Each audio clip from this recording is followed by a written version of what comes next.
Hello everyone, my name is Carol and welcome aboard to Knitting on the Hook. In this tutorial, I'm going to show you how to make a stitch through stitch cast off. Two things to remember: you will cast off on the opposite side of the carriage, and your last row will be knitted at a much looser tension, usually 3 to 4 tension dial number higher than your main tension dial. So with that being said, let's get to it. The main stitch tension for the sample was knitted at 6, so I will knit the last row at number 10.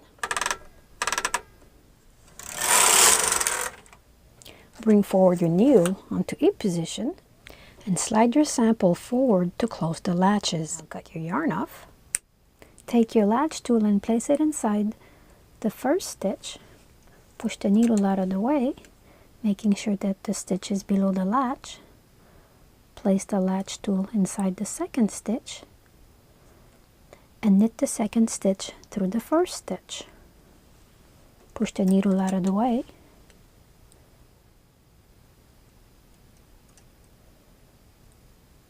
And knit the stitch through the stitch.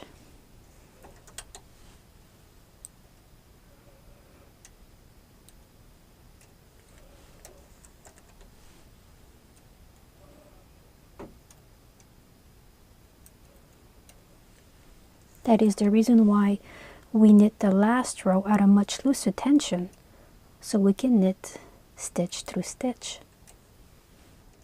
You can now remove the weight of the sample to prevent the stitch from stretching too much.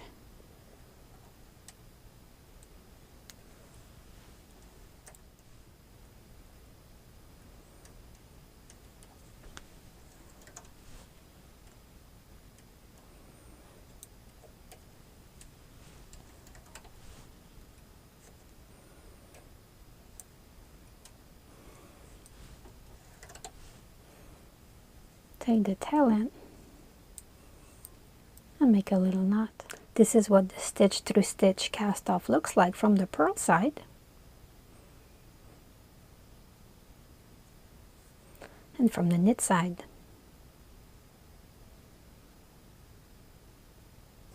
If you enjoyed this tutorial and would like to see more ways of casting off, click on the subscribe button. It's going to take you straight to my channel where you can browse around. Thank you for watching Knitting on the Hook. Bye for now.